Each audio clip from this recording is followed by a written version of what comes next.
Today we're going to talk about muscle fiber types.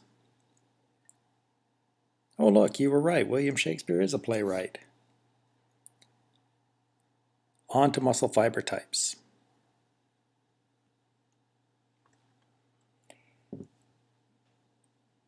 This first bullet says that fiber types can be determined, and by determined I mean you can look at a muscle or part of a muscle and see if it's fast twitch or slow twitch based upon these three characteristics. I don't mean determined in the sense of what makes it a fast twitch or a slow twitch. So we can look at mechanical characteristics, and for example, how quickly does it contract? And given that they're called fast and slow twitch, this was one of the original ways that muscle fibers were differentiated. Biochemical characteristics refers to how much of certain enzymes are there, and we'll talk about this. The molecular characteristics is really getting in deep and looking at the type of ATPase or the type of lactate dehydrogenase. And this is really getting into physiology that is something of a rabbit hole. It's interesting, it's probably important, but it's not something we're going to use in, if you will, everyday exercise physiology. We can talk about fast twitch and slow twitch and say there's two types. We can say there's fast and slow and intermediate, or there's three types. You can use different ways of describing and determining fiber types to say there are 4 or 5 or more, and you can even say basically fiber types lie upon a continuum, so there's literally hundreds of different fiber types.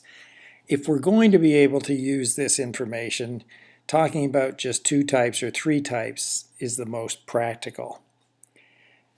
Now, because they can muscle fiber types can be determined using mechanical characteristics or biochemical or molecular, it means that you may have some overlap. One method may say you're 50-50. Another method may say you're 48-52. So if you read the literature, it can be a little difficult to follow because it's not just what did they say they found, but how did they find it? Becomes important. Now here I've shown a black and white slide of a cross section of a muscle fiber, of a muscle. So you're looking at these fibers in cross section. If you will, the muscle is like a coaxial cable with all those fibers running longitudinally. Here we're cutting it in half, and here it's been stained, so the black ones are, I don't know, slow twitch, the white ones are fast twitch, and the gray ones are intermediates. This is how we determine fiber types. Obtain a muscle sample using a biopsy, freeze it in liquid nitrogen at -79 Fahrenheit, slice it incredibly thin, stain it, and then some lucky graduate student gets to look at it under a microscope and count all of the dark stained, all of the light stained, and all of the intermediate stained.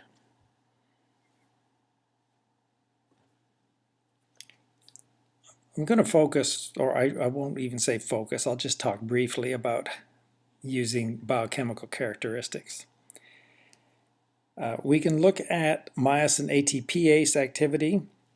So this is the activity, the amount of ATPase, the enzyme that breaks down ATP, which is found on myosin. Remember, this is where contraction, or where the energy for contraction happens. So if you have a lot of this enzyme, you can contract fast.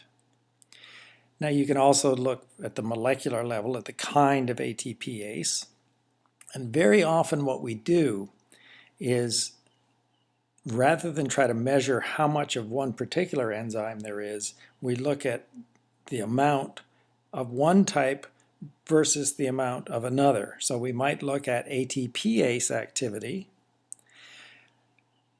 in relation to the amount of succinyl dehydrogenase or citrate synthase, And if you remember, the Krebs cycle was also known as a tricarboxylic acid cycle or the citric acid cycle. Citrate synthase and SDH-ACE are enzymes found in the Krebs cycle, so they, if you will, are aerobic enzymes. ATPase is ATP can be produced aerobically or anaerobically. We might also measure LDH, lactate dehydrogenase, as an indicator of anaerobic activity. So we're looking at the relationship between these aerobic and anaerobic enzymes. Now right away you can see we call these fibers fast and slow, but what we're actually measuring is their preferred energy pathways, aerobic versus anaerobic. So as I said, the samples are obtained, they're frozen, they're sliced incredibly thin, they're stained at a particular pH, they're incubated, and then they're examined under the microscope.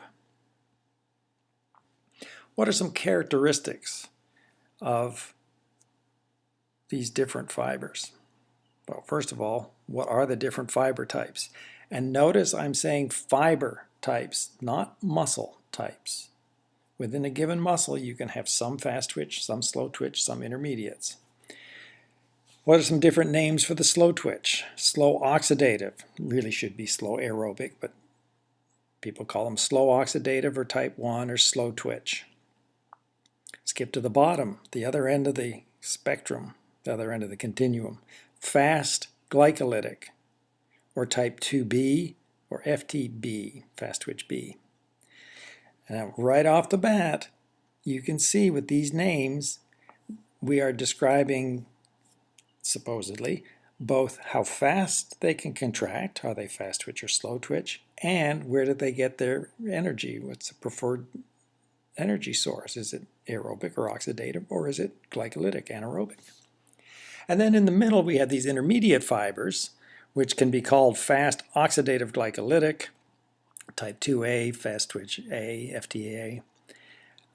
The nomenclature is changing over the years, but the bottom line is you have these two extreme types and then something that lies in the middle and is kind of the best of both worlds.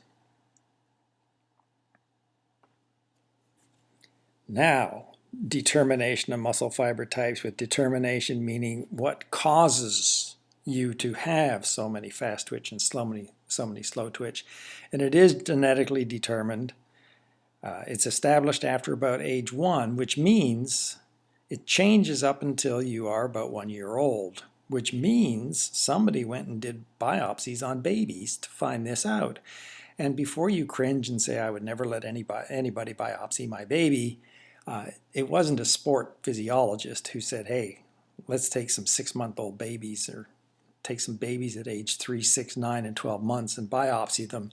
It was a physician who was looking at babies with neuromuscular diseases and saying it's important for us to biopsy them. And while we're doing that, we're going to determine fiber type.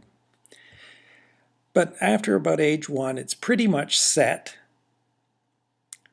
And then at the other end of the age continuum, as you get older than me, there may be a loss of fast twitch fibers. And we're not sure whether this is a direct effect of aging or whether it's, if you will, use it or lose it. Fast twitch fibers, as you shall see, are involved in producing a lot of force fast. So to keep them available and to keep them proliferating, you need to be producing a lot of force fast. And you really have to ask yourself, when was the last time you saw a 65-year-old doing wind sprints or hill sprints or working out in the weight room? So this may be, this effect of quote-unquote aging may just be a use it or lose it. The motor neuron plays a role in determining fiber type, and we know this because all of the fibers in a given motor unit are the same type. So something about the way a motor neuron stimulates all of the fibers in the unit affects the fiber type. And people have done experiments where they took a motor neuron from a fast twitch and made it innervate a slow twitch fiber and vice versa, and the fibers actually changed their type. So this is the direct cause of fiber type, something about the way the motor neuron stimulates. On average, 50% fast twitch, 50% slow twitch, and some muscles tend to have more fast twitch than others. Muscles that are involved in posture, just in standing, tend to have more slow twitch fibers, for example. Characteristics. Fast twitch fibers have the highest threshold for recruitment, meaning the demand for force must be high before they will be recruited. Meaning only when you have to produce a lot of force will you call upon a fast twitch fiber. They do have larger motor neurons, so the message can get through to them faster to fire. But the key, the stimulus, is the need for high force production. They tend to have faster conductions because of the large motor neurons, and faster contraction velocities, or at least the ability to produce more force at higher contraction velocities. They have higher levels of anaerobic enzymes. So when you need a lot of force, you use these fibers which rely upon anaerobic pathways, which we have talked about. They're going to fatigue quickly. So if you're going to be producing a lot of force and using a fast twitch fiber, yes, you can do it, but because it's anaerobic, you're either going to run out of phosphocreatine or build up lactic acid in these fibers quickly. They have a high motor unit strength, and they have large glycogen stores. And the reason they have large glycogen stores, even though they're only used when you need a lot of force, is because glycogen is the only fuel they can use. They can't use fat. So it does make sense that they have large glycogen stores. Intermediate fibers are kind of the best of both. Slow twitch fibers have a low threshold for recruitment, so it's easy. If you don't need a lot of force, you're going to call upon a slow twitch fiber, if you will, an aerobic fiber. So if you're just walking around, use your slow twitch fibers. Don't produce any lactic acid. They have higher levels of aerobic enzymes, which we said is one of the things we measure in order to see what kind of fiber we've got. They have lots of myoglobin within the fibers to shuttle oxygen. The muscles that have lots of slow twitch fibers are rich in capillaries to bring in oxygen, and these fibers have lots of mitochondria. Lower motor unit strength, and here's where we store fat within the muscle. Now, in the lower right is a graph showing the recruitment of different fibers versus the force requirement. And what you can see is when the force requirement is low, we use slow twitch fibers. And as the force gets a little more than light, we use more more slow twitch fibers. At some point, although we are still able to recruit more slow twitch fibers, we start recruiting the intermediate fibers. And then at some higher intensity still, we are still able to recruit more slow twitch fibers. We are still able to recruit more intermediate fibers, but then we start recruiting the true fast twitch. Have you ever seen a graph like this before? Well, yes, you have. It was the energy production and the VO2 plotted against intensity. And if you think of the slow twitch fibers here as being aerobic, what you can see is as intensity increases, or at higher intensities, you have a greater aerobic contribution, which seems to level off at, what's that?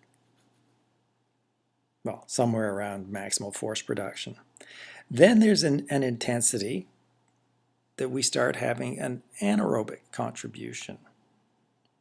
And then there's an intensity where we have an anaerobic contribution that's so great that we can't buffer fast enough. It is possible, it sure looks like, that muscle fiber recruitment may explain the anaerobic threshold and critical power / respiratory compensation point that we talked about earlier. And if you remember back to those lectures, we said that the anaerobic threshold or the lactate threshold, what determines it is something in the muscles. Well, this may be that something.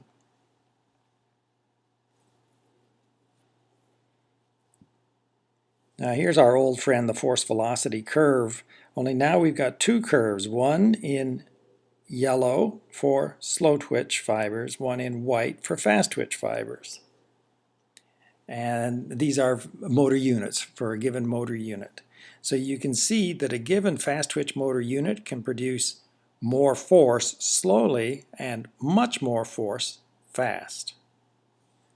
So clearly it looks like there's an advantage to recruiting fast twitch motor units for any kind of activity, but especially for a fast activity.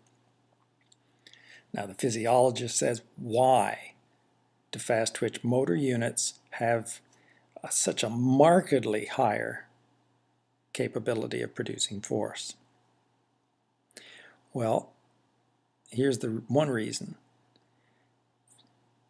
Fast twitch motor units have more fibers in them, and those fibers are bigger.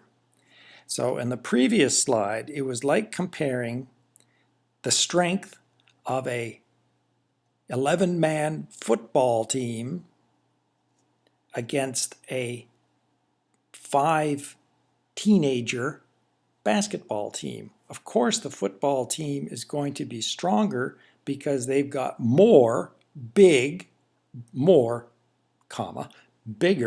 people. So fast twitch motor units can produce more force because they have more, bigger muscle fibers. So to get around that, or to explain what's going on, we can look at force expressed per unit of cross-sectional area. And now you can see that fast and slow twitch fibers can produce pretty much the same amount of force slow, but the fast twitch fibers still have an advantage, or give you an advantage, during fast contractions. So clearly it would be an advantage to have more fast twitch fibers, or to be able to use more fast twitch fibers in an activity involving fast force production. And again, why are fast twitch fibers stronger? Because they are bigger. And why are motor units stronger? Because they are made up of more bigger fibers. So what fibers would you want to recruit when lots of force is required? And especially when lots of force is required fast, you would want to recruit fast twitch motor fibers. Now, you go on the web and there's all sorts of stories and books and things people will sell you about recruiting fast twitch fibers. Most of it happens, there's nothing you can do about it. There's nothing magic about these. One of the tricks, if you will, is if you do want to recruit fast twitch fibers, A, you have to be in a situation that demands a lot of force, and B, you can kind of take control if your brain tells your muscle we need force fast. So when you're doing a bench press, are you moving the bar fast? If you're trying to lift your personal best, are you going to move the bar fast? No. The bar is going to move very slowly. That's our force velocity curve. But if you're spotting someone, do you say, all right, push the bar up as slow as you can? No. You tell them, drive the bar up as fast and hard as you can, hoping that the message will come through on those fast conducting fast twitch motor neurons, which will stimulate fast twitch fibers. But that's about the only trick I know to involve fast twitch fibers, other than using a heavy weight. Well, lots of times people say, what's the effect of training? And we used to think that what training did was make the intermediate fibers look more like one kind or another. So if you did a lot of endurance training, we thought the intermediate fibers looked more like slow twitch fibers. And this made great sense. Now, again, it made great sense, and animal studies supported that you could change even fast twitch fibers into slow twitch fibers. But as you shall see in the next slide, what we used to think isn't right. And again, here I've repeated, how do you recruit fast glycolytic fibers, fast twitch fibers? Either by lifting weight, heavy weight, or by telling yourself to lift hard and fast. Now, here's what we know about the effect of training on fiber type. And this dispels a lot of the garbage that you'll read on the web. We now know that endurance training doesn't affect intermediate fibers and make them look like slow twitch. It makes fast twitch fibers look more like intermediate fibers. So endurance training actually does good things for endurance athletes. Look at the bottom of the slide in white. That's what we used to think. We used to think that if you did endurance training, the intermediates would become slow, so you'd end up with 40% fast twitch and 60% slow twitch. Well, you'd say, well, that's a good thing. Now what we know is, with endurance training, the fast twitch become more like intermediates. So you end up with 60% intermediate, 40% slow. All right, 2 points. One, how could we have been so wrong 20 years ago? And the answer is, what people saw 20 years ago after training was, instead of having black, gray, and white, there was only black and white. So you had only fast and slow twitch. Well, if you've only got black and white fibers, it's pretty hard to tell whether they're black and white or gray and white. Now look what's on the yellow. You've got two different colors of fibers, intermediate and slow. So either gray and white. Well, gray and white looks like black and white. So it's easy enough to explain why people made this mistake early on. But look what this means. Now, after endurance training, I have 60% intermediate and 40% slow. What does an endurance athlete like? Slow twitch fibers. What do we know about intermediates? They're the best of both worlds. They're pretty near just as good as a slow twitch. So basically, I'm ending up with 100% slow twitch fibers. So what actually happens, what we now know, makes even more sense than what we used to think. Now, of course, some of the things that we learn, we don't learn out of the textbook. And while I was at the University of Georgia, I had the opportunity to be involved in a study that looked at muscle fiber types. And what did I learn? Well, here's some questions that do need some answers. And you can feel free to pop back to this slide from time to time. We learned, it took another grad student and I a full year going down to the University of Georgia Veterinary School for 1 day a week, 1 full day a week, and sometimes a full day was 12 hours, sometimes it was 6 hours, to learn how to do these techniques. Yeah, we were just learning lab techniques, stuff a lab tech does. Well, it's demanding, it's difficult. After these samples were obtained, we had to freeze them in liquid nitrogen. Now, for starters, you're dealing with something that's minus 79, minus 80 degrees Fahrenheit. If you stick your finger in there, it'll fall off. This stuff is incredibly dangerous. Then you treat them with chemicals. And among these chemicals are things that smell like rotten eggs. So there was an absolute stench going on. And if you didn't turn on the vent hood, the vent in the hood, if it cut off, if anything went wrong, you could stink up a whole building and destroy your own nose.